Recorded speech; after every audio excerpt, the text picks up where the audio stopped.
Army Sergeant Calvin Wilhight Jr. was born in 1989. From an early age, he had a strong sense of duty, which led him to join the United States Army. As a soldier, Calvin demonstrated unwavering dedication, rising through the ranks to become a sergeant. Over the course of 8 years, he served honorably, including a deployment to Iraq, where he faced the harsh realities of war and survived. His service was marked by a deep sense of responsibility and loyalty to his country. Calvin was also a family man. He was engaged to his fiancée, with whom he shared 2 children. Calvin took great pride in his role as a father and ensured that his children were well cared for. His devotion to his family and his commitment to his country painted the picture of a man who valued responsibility, love, and service. On the night of May 24, 2015, Calvin and his fiancée decided to take a walk through downtown Memphis, Tennessee, after spending the evening on Beale Street. The popular entertainment district was filled with music, laughter, and crowds enjoying the lively night atmosphere.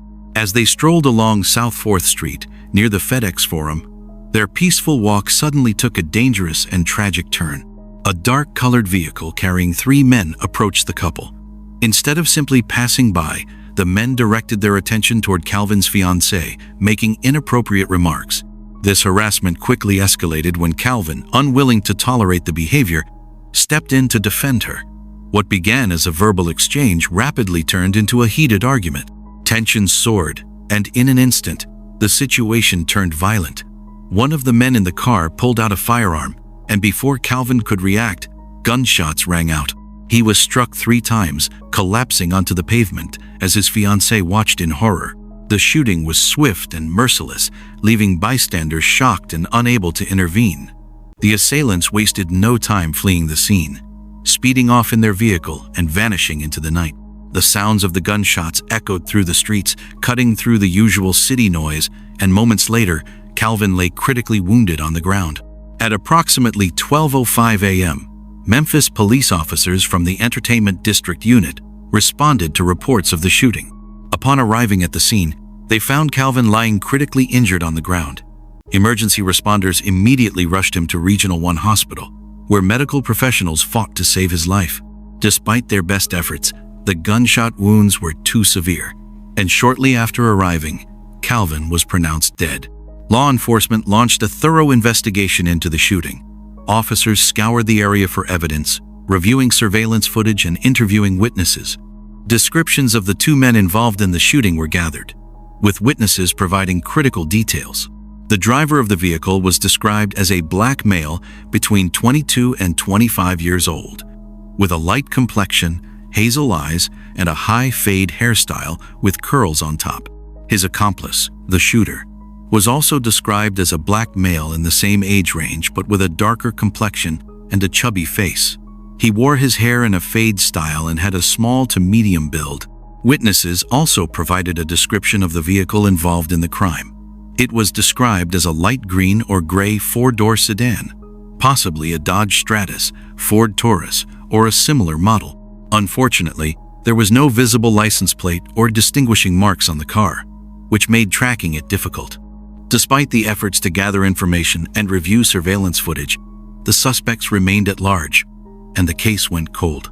A $20,000 reward was offered for information leading to the arrest of the suspects, but even with this incentive, the case stalled. The attackers seemed to have vanished into thin air, leaving no trace behind.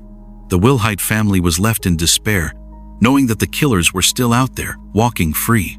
Then, in May 2024, nearly 9 years after the tragedy, there was a breakthrough in the case. Detectives received a tip that led them to identify Timothy Davis as a suspect.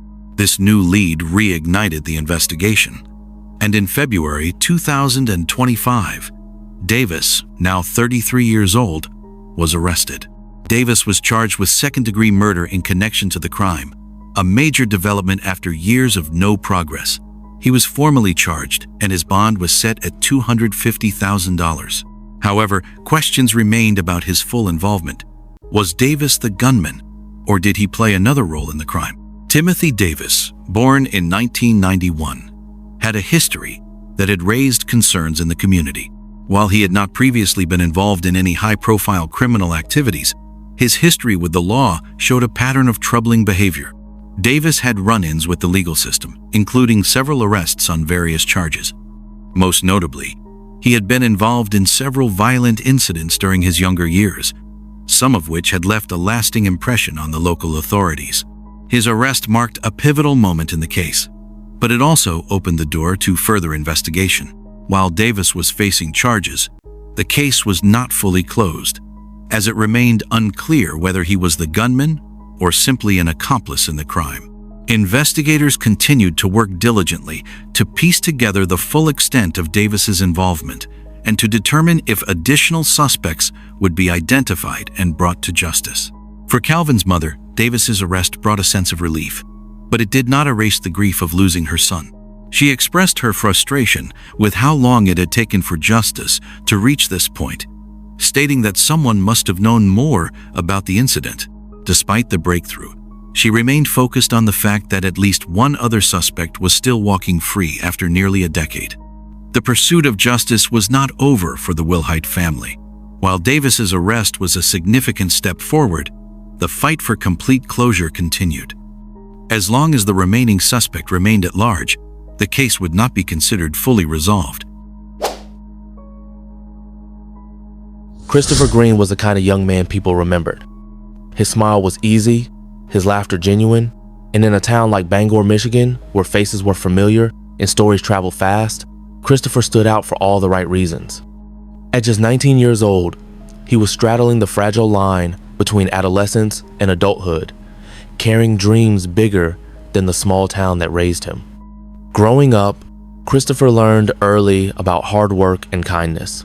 His family, tight-knit and deeply rooted in the community, instilled in him a deep sense of loyalty and hope. Although life in Bangor could be quiet, Christopher found color and purpose in simple things. Friendships that felt like family, weekend bonfires under the stars, and the growing awareness that his life was only just beginning filled his days with meaning. Among the constants in his life was Lisa Cousins. The two had known each other for years, their paths crossing often in a town where everyone eventually bumped shoulders. What began as friendship slowly blossomed into something more profound. They were dating, not without complications, but with a sincerity that those around them could clearly see.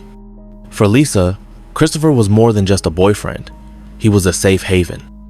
Lisa's home life was a storm she rarely spoke of. Her father, Floyd Cousins, had a reputation for violence that clung to him heavily.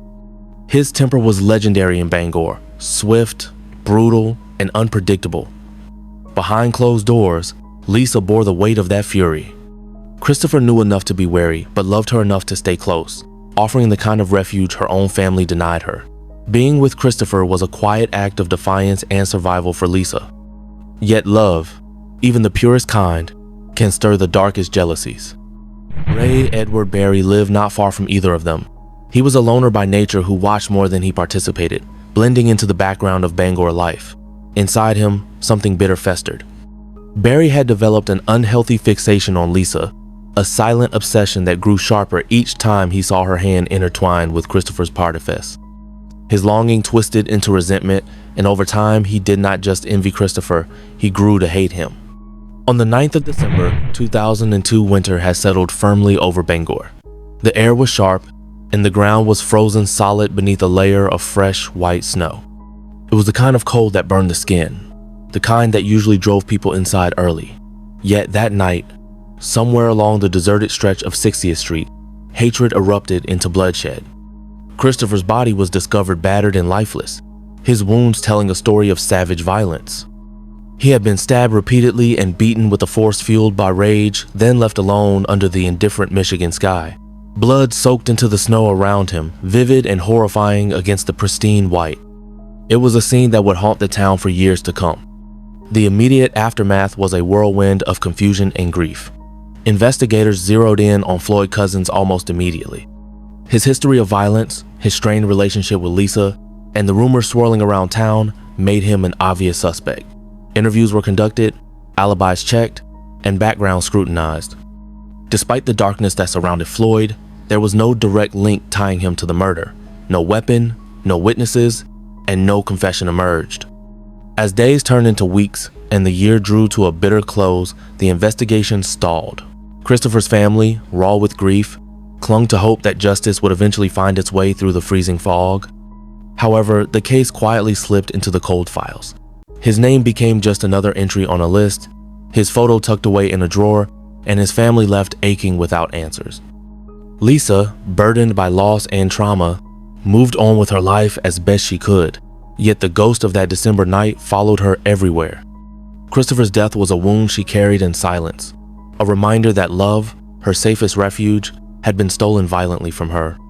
For nearly a decade, Christopher's murder remained an open wound in Bangor's memory. His family refused to let his story fade. His mother became a tireless advocate, writing letters to the sheriff's department, attending public meetings, and organizing community vigils. Her voice, raw and determined, echoed through the quiet halls of justice that had too long failed her son. In 2011, a whisper found its way into the right ears. Rumors had lingered for years about Ray Edward Berry, unsettling comments he had made when drunk and offhand remarks that seemed to hint at knowledge no innocent man should have made investigators look his way. Fueled by a renewed determination, they re-examined the evidence. Technological advances allowed for a second look at the forensic details. They reviewed the footprints left in the snow, the slight inconsistencies in Barry's past statements, and the chilling fact that Barry had no solid alibi for the night Christopher died. Witnesses began coming forward. They did not bring smoking guns, but they offered shards of a narrative that, when pieced together, painted a damning picture. Barry had been obsessed with Lisa and furious that she had chosen Christopher. He had made veiled threats and spoken bitterly about getting even. In the context of these revelations, the motive crystallized. Jealousy, rejection, and rage had fueled the crime. In 2013, Ray Edward Berry was arrested and charged with the murder of Christopher Green. His trial unfolded against the backdrop of a town desperate for closure but terrified of reliving the trauma. In court, the prosecution carefully unraveled the tangled threads of the case. They showed the jury a young man, Christopher, full of hope and kindness. They revealed the darkness that had conspired to take him away. They walked through Barry's disturbing statements, the forensic links, and the motive rooted in Lisa's choice to love someone else. Lisa herself took the stand, her voice steady but her pain unmistakable. She spoke of her relationship with Christopher. She described how they had cared deeply for each other and how he had given her strength in her darkest moments. She spoke of the fear she had lived with in her father's house and of the joy Christopher had brought into her life despite it all. Her testimony cut through the courtroom with devastating force, reminding everyone that this was not just about evidence or arguments, it was about a real life that had been stolen. The defense leaned heavily on the shadow of Floyd Cousins. They painted him as the more likely killer, pointing to his well-documented violence, his proximity, and his threats. However, it was not enough. The case against Berry, built slowly and methodically over years, stood firm. After a tense deliberation, the jury found Ray Edward Berry guilty of first-degree premeditated murder. He was sentenced to life in prison without the possibility of parole. Although it was a hollow victory for those who loved Christopher, no verdict could bring him back. Justice, however long delayed, had finally come. Still, for Christopher's mother, for Lisa, and for the town of Bangor, the conviction brought something resembling peace. A brutal chapter had closed, though the ache of loss would never fully heal. In 2025, the story of Christopher Green aired nationally on Cold Case Files, in the episode titled Blood Red Snow. It captured the heartache of a mother's endless fight for justice, the quiet strength of a young woman who survived unbearable loss, and the life of a boy who should have had the chance to grow up. Today, Christopher is remembered not for the violence that ended his life, but for the kindness, laughter, and love he gave so freely. His story is a testament to the power of perseverance, the strength of community, and the enduring truth that even in the coldest winters, some memories burn too brightly to ever be forgotten. Earl James McDaniel was born in 1931 in Kansas City, Missouri. Not much is known about his early years, but by the 1960s, he had already entered the criminal justice system. McDaniel's record included time spent in prison in Washington state during the 1960s, and over the years, he accumulated a series of arrests across the country, particularly in the 1980s. His offenses were mostly alcohol-related, including multiple arrests for driving under the influence. His criminal history, though not marked by violent crime, painted the picture of a man whose life was shaped by legal trouble and poor decisions. Despite these encounters with the law, McDaniel continued to lead a nomadic existence, moving from state to state and rarely settling down. By the fall of 1984, McDaniel was 53 years old. On the 11th of September of that year, he was arrested in Oskaloosa, Iowa, for driving while intoxicated. After that, McDaniel vanished without a trace. There were no further official records of his movements, and for nearly 6 weeks, his whereabouts remained a mystery. His disappearance sparked no immediate alarm. McDaniel had lived a transient life for years, and his absence was not immediately seen as unusual. Then, on the 30th of October, 1984, a grim discovery was made in Lono County, Arkansas. Workers from the Department of Transportation were mowing the grass along Interstate 40 when they stumbled upon the body of a man abandoned by the side of the road. Law enforcement was immediately called to the scene. The state of decomposition made it difficult to identify the victim, and there were no immediate signs of identification on the body. An autopsy was conducted, and the medical examiner determined that the cause of death was strangulation, ruling out the possibility of an accidental death.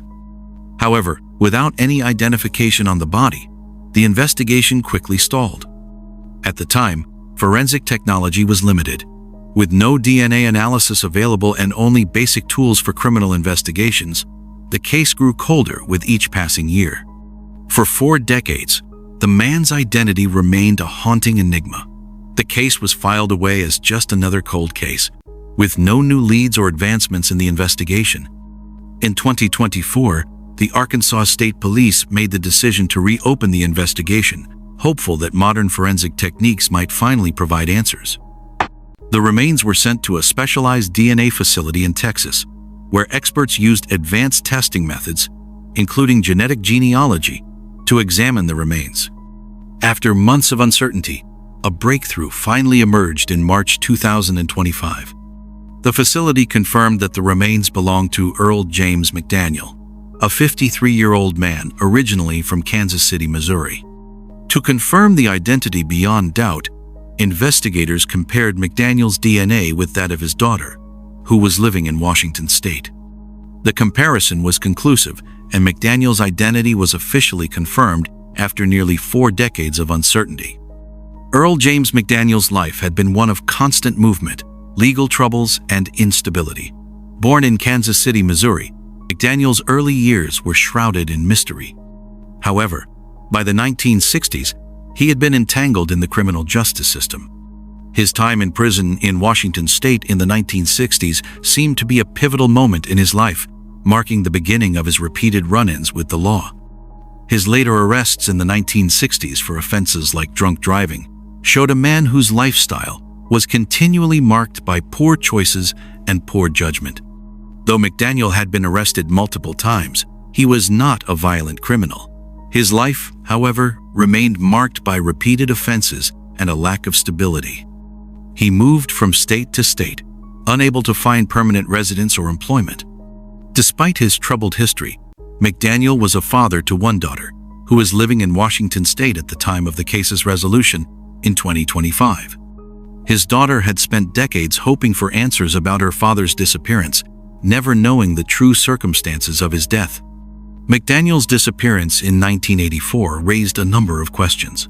His last known contact with law enforcement came on the 11th of September, when he was arrested for drunk driving in Oskaloosa, Iowa. After that, McDaniel seemingly vanished, leaving no trace of his whereabouts. His body was discovered nearly 2 months later, lying abandoned near the side of a road in Arkansas. The location of his body, found along Interstate 40 in an isolated area, suggested that McDaniel may have been traveling through the region or that he had been targeted by someone familiar with the area. The cause of death, which was strangulation, was a clear indication that McDaniel had been killed deliberately and that his death was likely the result of a personal attack. Though no signs of struggle were evident at the scene, the method of death raised new questions. Was McDaniel the victim of a random act of violence? Or did he know his killer? Investigators speculated that McDaniel's killer may have had a personal connection to him, as the act of strangulation often involves some level of familiarity or personal animosity between the victim and the perpetrator. In 2024, with the help of modern forensic technology, the Arkansas State Police reopened the cold case, determined to uncover new leads and bring closure to McDaniel's long unsolved death. The breakthrough in 2025, after the identification of McDaniel's remains, revived interest in the case. Investigators turned their focus to piecing together the last days of McDaniel's life. Who had he encountered between his arrest in September 1984 and the discovery of his body in October? With strangulation as the confirmed cause of death, the possibility that McDaniel was killed by someone he knew remained a central focus of the investigation. The Arkansas State Police are still looking for any information about McDaniel's final days, hoping that new leads will shed light on the circumstances of his murder. As the investigation continues, the Arkansas State Police are urging anyone with information about McDaniel's death to come forward. While the identity of the victim has been resolved, the mystery surrounding his death remains unsolved. Investigators are still working to uncover the truth behind McDaniel's tragic end. Anyone with information about his movements between September and October 1984 is asked to contact the Arkansas State Police.